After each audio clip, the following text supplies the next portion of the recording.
to say.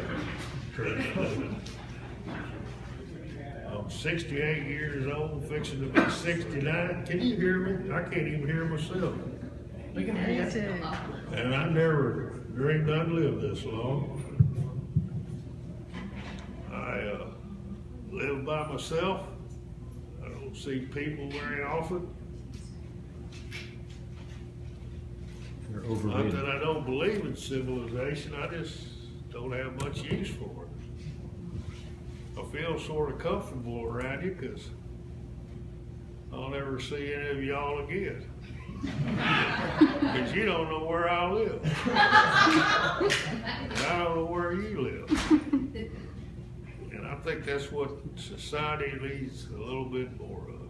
I don't have a computer. I don't text. I don't email.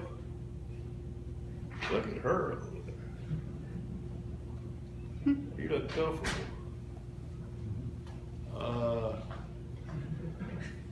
I want to tell you a little something here that I never admitted in my life.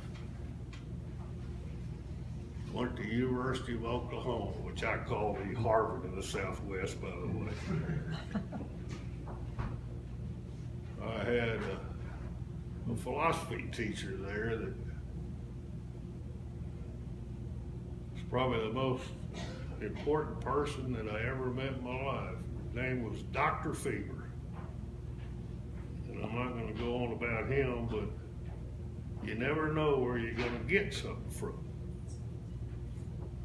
So then I got out of Oklahoma and I got drafted. And I went to Vietnam. And I came back. No, before that, my mother went to Smith College. She was smart. My sister went to Smith College. My father went to Williams. I went to Oklahoma. So I guess I wasn't born on the right side of the bed, but the point I'm making is she sent me a book when I was over there. It was Last Poems of A.E. Housman. Have any of y'all ever read those? What did you think of him? Kind of dark. Well, he and Kurt Vonnegut, the later works of whoever influenced me. And so at any rate, I come back from Vietnam, which my dad was violently opposed to. He was a World War II specialist. I got out of the VA hospital, which I will admit is the last time I've ever been to a doctor, 1970. Never seen a doctor, never gone to the hospital. Don't have many teeth left, but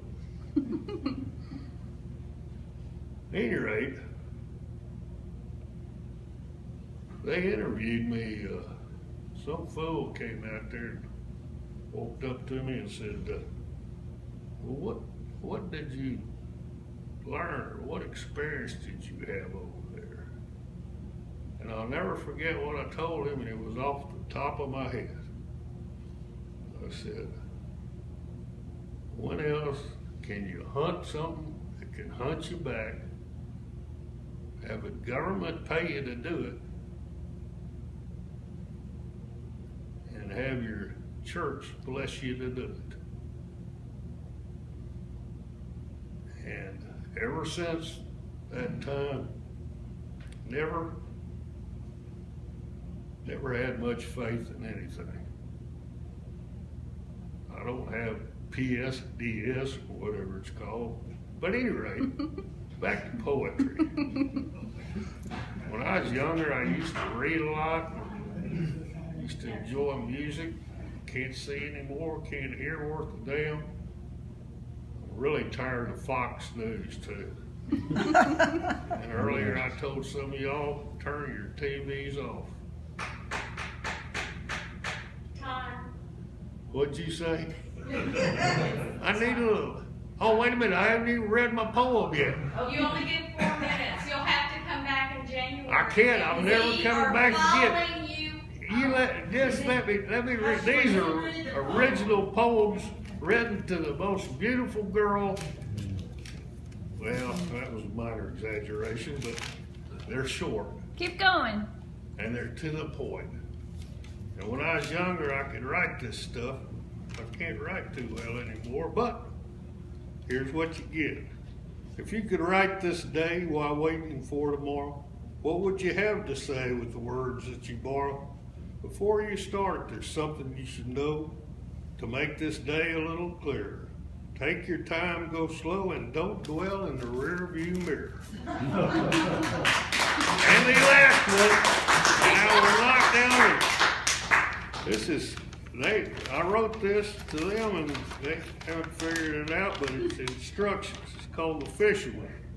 Cool comes the water, purging out the air. No need to offer barter. I'm getting a little drunk on the wine. When no one has the fare, gone are all the presents that only life can bestow. Nothing left behind makes sense when death has you in tow.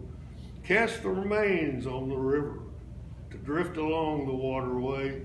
Let them sink down to deliver food for fish that got away.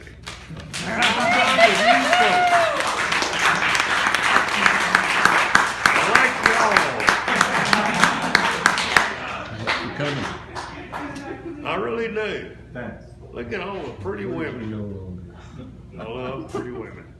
I don't know about you guys. Oh, shucks. I get the hug. You're pretty. You're pretty.